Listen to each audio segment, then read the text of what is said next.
Good day, everyone. Before we'll start, let me introduce myself.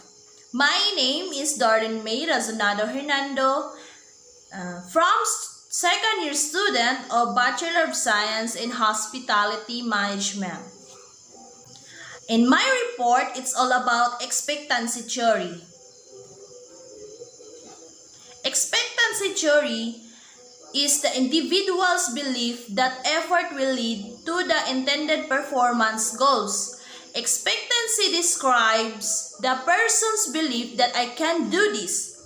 Usually, this belief is based on an individual's past experience, self-confidence, and the perceived difficulty of the performance standard or goal. For example, people recycle paper because they believe it's important to conserve resources and take a stand of environmental issues or violence. They believe that the more effort they put into recycling, the more paper people in general will recycle. Expectancy.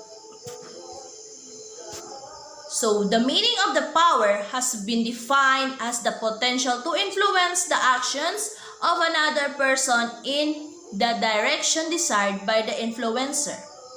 So, there are 6 differences of power. First is legitimate power.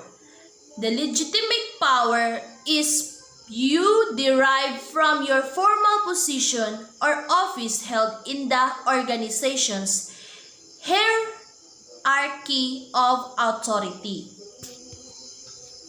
So, for example of legitimate power, the president of corporation has certain power because of the office he holds in the corporation. The second is expert power. Expert power is power based upon employees' perception that a manager or some other member of an organization has a high level of knowledge or a specialized set of skills that other employees or members of the organization do not possess. This is the example of for expert power. This is the photos of expert power. The third is referent power. Referent power is power of an individual over the team or followers based on the high level of identification with admiration of or respect for the power holder or leader. So this is the example of referent power are nationalism, patriotism, celebrities, mass leaders, widely respected people. So next is the fourth is reward power. Reward power is simply the power of a manager to give some type of reward to an employee as a means to influence the employee to act. Rewards can be tangible and intangible. So, this is the tangible rewards are physically things like monetary awards, wage or salary increases, bonuses, plaques, certificates or medals, and gifts. And the intangible rewards are not physically things but can be more effective like praise, positive feedback, recognition, more responsibility including a rise in status, well time, thank you. So, coercive power is the fifth power. So, coercive power is the ability of manager to force an employee to unfollow an order by threatening the employee with punishment if the employee does not comply with the order. Examples of coercive power include threats of write-ups, demotions, pay cuts, layoffs, and terminations if employees don't follow the orders. So, next. For example of coercive power is a conveyed through fear of losing one's job, being demotivated, receiving a poor performance review, have prime projects taken away, etc. This power is obtained through the threatening others. For example, the VP of sales who threatens sales folks to meet their goals or get replaced. So, the sixth power is the relationship power. This is the power which comes from a system of informal personal obligations which has been built up between people. Next, example of relationship power. Both partners know their value. Partners listen to each other and make changes based on the feelings and interests of the other. Partners respect each other even in times of disagreement. Partners talk to each other especially when issues develop or miscommunications occur. This is the example of relationship power. So, here we are the styles of directing. Task management is the process of managing a task through its life cycle. It involves planning, testing, tracking, and reporting. Task management can help either individual achieve goals or groups of individuals collaborate and share knowledge for the accomplishment of the collective goals. For example of task management. So, project management with time tracking on invoicing capabilities and features that can complement a task management system. We'll introduce you to 4 different task management tools or systems like Jira software, Timer, Trello, and Asana. Jira software is a task management tool for teams and individuals. So,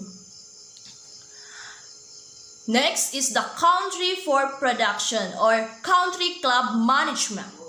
Managers that score low on concern for production and high on concern for people are considered to have a country club management style. Managers with this style pay a lot of attention to the security, well-being, and harmony of subordinates. So, for example, is me or Dharma. Me is a country club leader.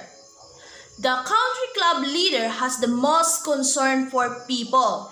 This leader assumes that if employees are happy, they will work hard. This leader's high interest in the needs and feelings of employees affects in productivity. So, middle of the road management. The middle of road leadership approach offers a balance of speaking to the team's needs as well as the organization production needs by neither aspect is adequately rather fulfilled in the process. This may lead to average and below average results in team performance and satisfaction.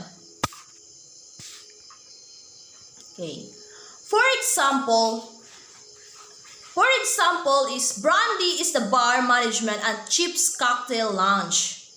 Brandy directs the bar staff to do their jobs and pays them weekly for their services.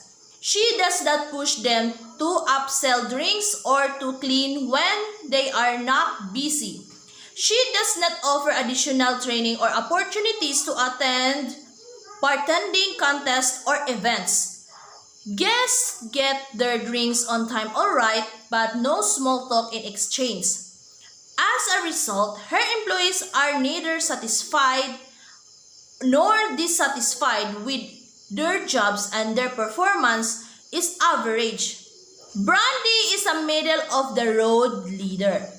The middle-of-the-road leader has a balanced concern for both production and people. This leader settles for average performance from employees. This leader's balanced interests result in mediocre production and employee satisfaction. The middle-of-the-road leadership style is the plotted in the center of the grid and shows balanced concern for production and people. So, next is impoverished management. Low results, low people. With a low regard for recreating system that get the job done, and with little interest in creating a satisfying or motivating team environment. These managers' results are inevitably disorganization, dissatisfaction, and disharmony. For example, Melvin is an impoverished leader. The impoverished leader has the least concern for people and for production. This leader has no system of getting work done, nor is the work environment satisfying or motivating for employees. So,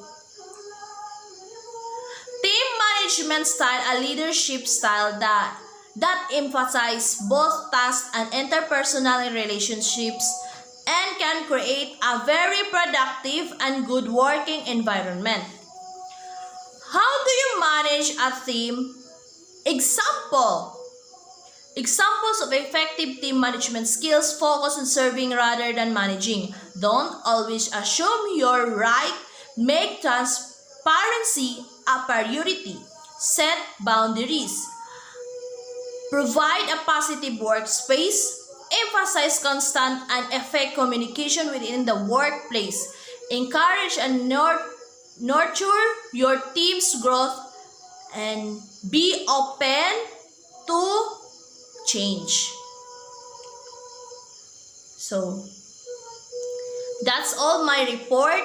So, thank you for listening. I hope you get a learn from my report. So, thank you.